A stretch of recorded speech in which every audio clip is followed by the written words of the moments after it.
நேற்றைய தினம் மதியம் 12 மணிக்கு நம்ம செட்டிப்பாளையம் காவல் நிலையத்துக்கு அடியில் ஒரு வழக்கறிஞர் உதயகுமார் அவர்கள் வந்து கொலை செய்யப்பட்டார். அந்த தகவல் தெரிந்து துரிதமாக எஸ்ஓசி போய் அங்கே இருக்க தடயங்களை கைப்பற்றி மற்றும் ஒரு 8 தனிப்படைகளை அமைத்து டிஎஸ்பி கருமத்தம்பட்டி தலைமையில் 8 தனிப்படைகளை அமைத்து தேடுதல் வேட்டை போச்சு.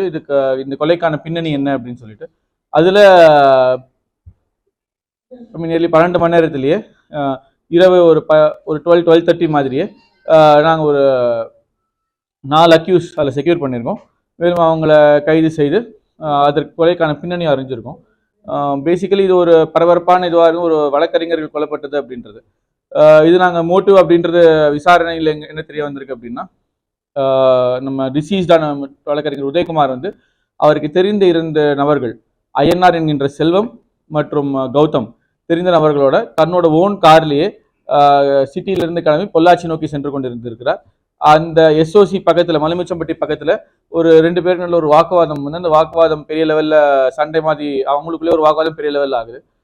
என்ன பிரச்சனை அவங்களுக்குலாம் ஒரு குடுக்கல் வாங்கல் பிரச்சனை தான் 2 பேருக்குள்ளேயுமே. வழக்கறிஞருக்கு ஒரு 30 lakh rupees அந்த ஐஎன்ஆர் செல்வம் கொடுத்ததாகவும் அதை திருப்பி கேட்டபோது தர மறுத்ததாகவும் இந்த பிரச்சனை வந்திருக்கு. இந்த கொடுத்த பணம் பிப்ரவரியில் கொடுத்துருக்காங்க. ஒரு 6 மாசமா கேட்டுக்கிட்டு இருக்கா, ரிட்டர்ன் கொடுக்க முடியல. ஐஎன்ஆர்ங்கிற செல்வமும் ஒரு கடன் வாங்கி தான் கொடுத்துருக்காரு. ஸோ அவருக்கும் நெருக்கடி ரொம்ப அதிகமாக வந்து வழக்கறிஞர் கேட்டுக்கிட்டே இருக்காரு. இன்றைய தேதியில் கொடுக்குறேன் அப்படின்னு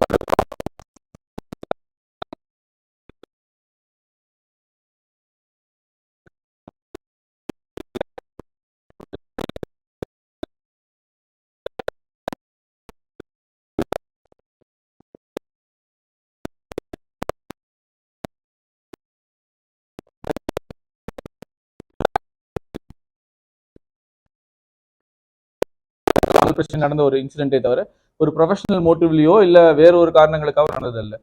ஸோ இந்த விஷயத்தில் தெரிவித்து அந்த துரிதமான நடவடிக்கை எடுத்த காவல்துறையினருக்கும் பாராட்டு தெரிவிக்கும் வகையாக தான் இந்த இது சொல்லியிருக்கோம். இந்த ஸ்பெஷல் டீம் 8 டீம்ஸுக்குமே நாங்கள் ஸ்பெஷல் ரிவார்டு இதுக்காக போடுறோம், கண்டுபிடிச்சதுக்காக. மேலும் மாவட்டத்தில் பார்த்தீங்கன்னா போன வருடம் கம்பேர் பண்ணுறச்சு இந்த வருடம் ஒரு 4 கொலை வழக்கு கம்மியாக இருக்குது. Last year as of July 27 கொலை வழக்குகள் மொத்தமாக இருந்திருக்கு. இந்த வருடனோட போலீசிங்கோட இன்க்ரீஸ் எஃபெக்டிவ்னஸ்னால 23 மர்டர் கேஸாக குறைஞ்சிருக்கு நமக்கு இந்த வாட்டி. நம்ம நம்பர் ஆஃப் ஹர்ட் கேஸுமே கம்பேர்ட் டு லாஸ்ட் இயர் இந்த வருடம் கம்மியாக இருக்குது. நம்மளோட பெட்டிஷன் டிஸ்போசல் பார்த்தீங்கன்னா இந்த வருடம் மட்டுமே நியர்லி ஒரு 4000 பெட்டிஷன்ஸ் டிஸ்போஸ் பண்ணியிருக்கோம். நம்ம காவல்துறை கிட்ட வந்து பிரச்சனையை வந்து சால்வ் பண்ணி லைக் மக்களுக்கு தீர்வு கொடுத்துருக்கோம். மேலும் இந்த நடவடிக்கை எல்லா விதத்துலையும் கண்டினியூ ஆகும். ஸோ மக்கள்கிட்ட நாங்கள் சொல்கிறது எல்லாமே அச்சப்பட வேணாம். எந்த பிரச்சனையாக இருந்தாலும் காவல்துறை இருக்காங்க, துரிதமாக நடவடிக்கை எடுப்பாங்க. தப்பு பண்ணுறவங்க கண்டிப்பாக ஃபுல்லாக தண்டிக்கப்படுவாங்க. இதுக்கு முன்னாடி நம்ம மாவட்டத்திலேயே ஒரு மர்டர் ஃபார் கெயின் நடந்துச்சு பெரியநாயக்கம்பாளையத்தில். பக்கத்து வீட்டில் இருந்த ஒருத்தரை வந்து இங்கே வீட்டில் நார்மலாக ஒரு அன்றாட வாழ்க்கையில் இருந்த ஒரு ஹவுஸ் ஒய்ஃப் அவங்கள வந்து மர்டர் பண்ணி அவங்களோட செயின் எடுத்துகிட்டு போயிட்டா தன்னோட சொந்த பணத்துக்காக. அந்த கேஸில் பார்த்தீங்கன்னா இன்னும் கொலையாளி பெயிலில் ஜாமீனில் கூட வெளில வரல. நம்ம அந்த கேஸை சார்ஜ் ஷீட் போட்டு ட்ரையல் ஆரம்பித்து கமிட்டல் பண்ணி மேலே ஃபுல் ட்ரையலும் ஆரம்பிச்சிருக்கோம். கூடிய விரைவில் அந்த கேஸ்லையும் அவருக்கு தண்டனை வாங்கி கொடுப்போன்ற ஒரு நம்பிக்கை இருக்கு. ஸோ இந்த மாதிரி நடவடிக்கைகள் எல்லா விதத்திலையும் கன்ஃபார்மாக நாங்கள் எடுத்துக்கிட்டு இருக்கோம், கண்டினியூ பண்ணுவோம். ஐஎன்ஆர்ன்றவர் பிப்ரவரி வரைக்கும் ஒரு ஃபினான்ஸ் கம்பெனியில் கலெக்ஷன் ஏஜென்ட்டாக ஒர்க் பண்ணியிருக்காரு. பிப்ரவரியில் இந்த 30 lakh rupees கடன் கொடுத்து இவருக்கு கடன் கொடுத்துட்டு அதன் மூலமாக வழக்கறிஞர் என்ன ப்ராமிஸ் பண்ணாருன்னு தெரியல, வேலையை விட்டுருக்காரு. அதுலேருந்து கொடுக்கலன்றதான் மெயின் பிரச்சனையாகவே வந்திருக்கு. மற்றும் இவரோட ஃப்ரெண்ட்ஸ் இதில் 2 பேர் வந்து பார்த்தீங்கன்னா இவரோட சைல்ட்ஹுட் ஃப்ரெண்ட்ஸாகவே இருக்காங்க. ஒருத்தர் தெரிஞ்சவராக இருக்காங்க. இன்வெஸ்டிகேஷன் டீட்டெயில்ஸ் நான் ஒரு லிமிட்டுக்கு மேலே சொல்ல முடியாதுல்ல. அது மற்ற குற்றவாளிகளுக்கு ரொம்ப யூஸ்ஃபுல்லாக இருக்குது, எப்படி கண்டுபிடிச்சோம் என்ன பண்ணோம் அப்படின்றது. ஸோ எங்களோட துரித நடவடிக்கை தான் இருக்கிற எல்லா டெக்னாலஜியில் இருக்கிற டெக்னிக்ஸும் நாங்கள் யூஸ் பண்ணியிருக்கோம். எங்களுக்குன்னு ஒரு போக்கு இருக்குது. ஒரு அண்டர் இன்வெஸ்டிகேஷனில் எந்தெந்த இடத்துல சிசிடிவி பார்க்கணும், எந்தெந்த இடத்துல நாங்கள் இதை யூஸ் பண்ணணும் அப்படின்றது இருக்குது. எங்களுக்கு டெக்னிக்கல் டூல்ஸும் இருக்குது. அதை பேஸ் பண்ணி தான் அங்கே இருக்கிற லொக்கேஷன்லேயே அவங்க அரெஸ்ட் பண்ண முடியுது. அவங்க யூஸ் பண்ண வெப்பனும் பறிமுதல் பண்ணியிருக்கோம். அவங்க இந்த வழக்கறிஞரோட கார்லேயே தான் தப்பிச்சு போயிருக்காங்க ஸ்பாட்ல இருந்து ஆசிச்சு. அந்த காரையும் அவங்க இருந்த இடத்துல இருந்து பறிமுதல் பண்ணியாச்சு. அவங்க இந்த ஃபர்ஸ்ட் ஒரு 2 பேர் தான் போறாங்க. அதுக்கப்புறம் 2 வீலர்ல தான் இன்னும் 2 பேர் வராங்க. அந்த 2 வீலரும் பறிமுதல் பண்ணியாச்சு. ஸோ இந்த கேஸை பொறுத்த வரைக்கும் அவங்க யூஸ் பண்ண வெப்பன், யூஸ் பண்ண mode of transport and accused எல்லாமே செக்யூர் பண்ணியிருக்கோம் கம்ப்ளீட். ஒரு அரிவாள், ஒரு கத்தி, 2மே.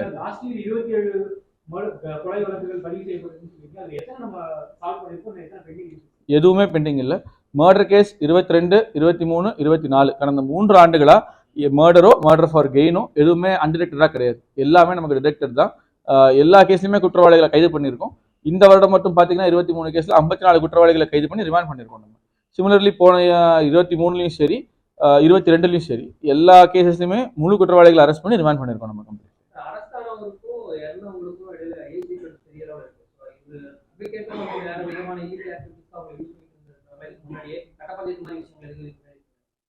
அண்டர் இன்வெஸ்டிகேஷன் இருக்கும்போது எங்களால் வந்து டைரெக்டாக நம்ம அக்யூஸ் என்ன தப்பு பண்ணான்றதை கண்டுபிடிக்க முடியும். பட் இதுக்கு ப்ரீவியஸ் இன்சிடென்ட்ஸ்னால் அதுக்கு நிறைய டைம் வேணும். நீங்கள் சொல்கிற கேள்விக்கு நான் இது கரெக்டான தருணமும் இல்லைன்னு நினைக்கிறேன் ஆன்சர் பண்ணுறதுக்கு. ஒரே ஒரு இது என்னன்னா 2 பேருக்கும் பழக்கம் இருந்திருக்கு, குடுக்கல் வாங்கல் இருந்திருக்கு பணத்தில். அவங்களுக்குள்ள இருந்த ஒரு பர்சனல் இதை பொறுத்த வரைக்கும் அவங்க அதில் வந்து பிரச்சனையாக இருந்திருக்கே தவிர அதற்கு மேலே எதுவும் கமெண்ட் பண்ணுறது தவறுன்னு நினைக்கிறேன். இப்போதைக்கு எங்களுக்கு தெரிஞ்ச 4 பேர் தான் இன்வால்வ்டாக இருக்காங்க கம்பெனி. ஒரு லேண்ட் வாங்கி இன்னும் பிஸ்னஸ் பண்ணலாம் அப்படின்னு இப்போதைக்கு அதில் தான் பிரச்சனையாக வந்திருக்கு. கொடுக்கலன்றது தான் பிரச்சனையாகவே வந்திருக்கு ஆசச். இப்போதைக்கு எங்களுக்கு அக்யூஸ் இன்ட்ராகேஷனில் அதுதான் எங்களுக்கு தெரிய வருது. துடியலூர் ஸ்டேஷனில் அவர் மேலே ஒரு கேஸ் இருக்குது. அது ட்ரையல் வந்து இப்போ ட்ரையலும் நடந்துகிட்டு இருக்கு அவருக்கு. அதில்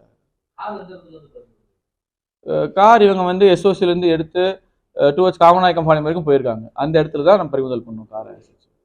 அங்கே ஒரு அபேண்டண்டாக ஒரு இடத்துல பார்க் பண்ணிட்டு பஸ் ஏறி திருப்பி அவங்க எங்கே தப்பிச்சு போகணுமோ அந்த இடத்துக்கு போயிருக்காங்க. கார்லேயே போனால் மாட்டிப்பாங்க அப்படின்னு சொல்லிட்டு தனிப்படை கைது தான். இங்கே நான் தான் சொல்லியிருந்தேன், ஒரு லிமிட்டுக்கு மேலே இன்வெஸ்டிகேஷனை டிஸ்க்ளோஸ் பண்ண முடியாது என்னென்னலாம் பண்ணியிருக்கோம் அப்படின்னு.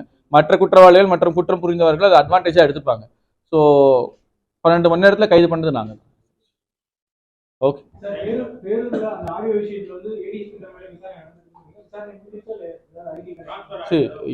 Any allegation against any police personal நாங்கள் சீரியஸாக தான் எடுப்போம்.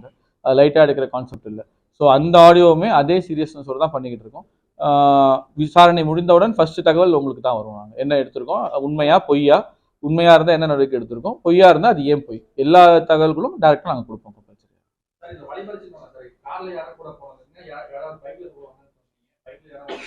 நான் டீட்டெயில்ஸ் உங்களுக்கு ப்ரெஸ் நோட்டில் தரேன். நான் ஆல்ரெடி சொன்ன டீட்டெயில்ஸ் தான். 2 பேர் கார் அவர் கூடயே போயிருக்காங்க, அவரே நம்பி ஏற்றிட்டு போயிருக்காரு.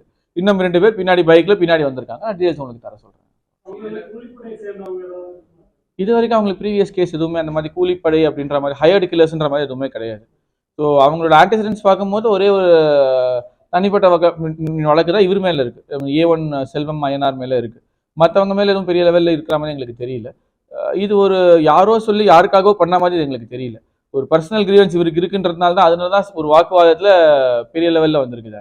மோர் தான் நினைப்பீங்க. அது எப்போதுமே பார்த்தீங்கன்னா நாங்கள் எங்களுக்கு ஹெட் குவார்ட்டர்ஸில் OCIன்னு ஒரு யூனிட் இருக்குது. அவங்களோட ஹோல் இது ரவுடிசம் ஃபுல்லாக வாட்ச் பண்ணுறது மட்டும்தான்.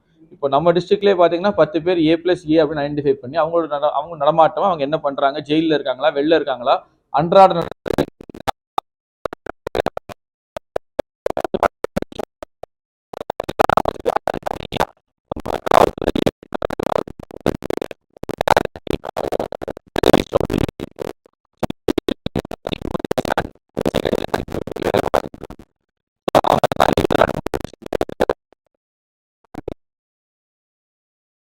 மொத்தமாக கண்காணிப்பாங்க. யார் யாருக்கு இப்போ ட்ரையல் வருது, அந்த ட்ரையலில் ஒழுங்காக விட்னஸ் வராங்களா வரலையா, இல்லை எவ்ரி டைம் அவர் ட்ரையலுக்கும் வராமல் அக்யூஸ் சம்மன்லேயே இருந்து வாரண்ட்டும் வாங்காமல் போய்கிட்டு இருக்கா.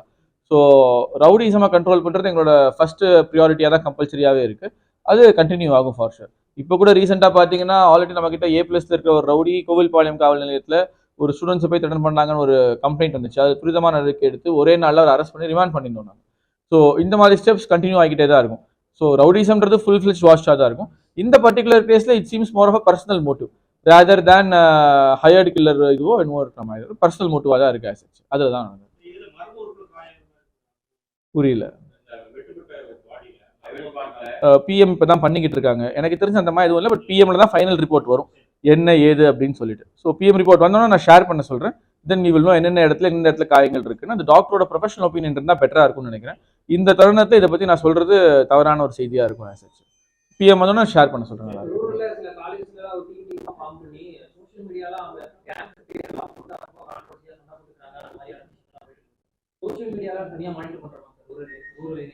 சோஷியல் மீடியா பொறுத்த வரைக்கும் நம்ம கிட்ட தனியாக சோஷியல் மீடியா வாட்ச் செல் ஒருத்தங்க இருக்காங்க. அவங்க இங்கே ஹெட் குவார்ட்டர் தலைமையில் ஒரு SI இதுக்காக ட்ரைனிங் எடுத்த எஸ்ஐ அவங்களுக்கு அதில் ஒரு 4 பேர் ஃபுல் அண்ட் ஃபுல் சோஷியல் மீடியாவில் என்ன போடுறாங்க என்ன வருதுன்றது மார்ச் பண்ணிக்கிட்டு இருக்கோம்.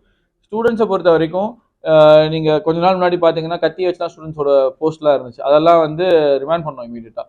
அந்த மெசேஜ் ஆட்டோமேட்டிக்காக அவங்களுக்கு போயிருக்கு. ஒரு காலேஜில் வந்து அவங்க எதுக்காக அந்த குரூப் ஃபார்ம் பண்ணுறாங்கன்றது தான் மெயின் காரணமாகவே இருக்கும்.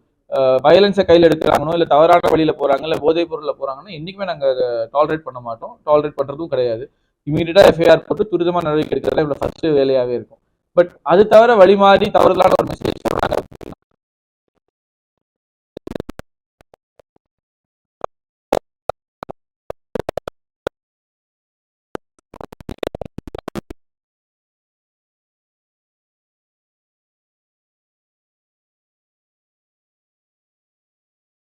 எல்லா டீச்சர்ஸ்க்குமே சொன்னது ஒன்று தான், காலேஜ் ஹாஸ்டலுக்குள்ள அவங்களால கண்காணிக்க முடியுது, டே ஸ்காலர்ஸில் பசங்க என்ன பண்ணுறாங்கிறத அவங்களால கண்காணிக்க முடியல.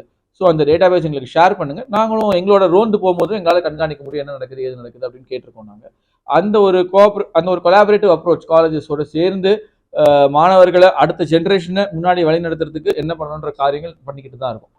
இருக்கிற நம்ம கிட்ட இருக்க 128 காலேஜ்லையுமே ஆன்டி ட்ரக் கமிட்டி ஃபார்ம் ஆகிட்டு இருக்கு. காலேஜஸ் நிறைய சோர்சஸ் நம்ம நிறைய குடிக்கிறோம் ட்ரக்ஸை பொறுத்த வரைக்கும், அதுவுமே மேலும் கண்டினியூ ஆகும். நமக்கு ஸ்டூடெண்ட்ஸ்க்கு நடுவுலையும் ஒரு நல்ல வரவேற்பு இருக்குது இதுக்காக. ஸோ அதுவுமே கண்டினியூ ஆகும் நமக்கு. ஸோ எனி டைம் ஏதாவது ஹேண்டில் ரொம்ப வயலண்டா இல்லை வயலண்ட்டை ப்ரொமோட் பண்ணுற மாதிரி இருந்துச்சுன்னா இன்ஸ்டன்ட் ஆக்ஷன் இருக்கும். அதுக்கு தனியாக ஒரு சோஷியல் மீடியா டீமுமே இருக்காங்க. Okay, thank you.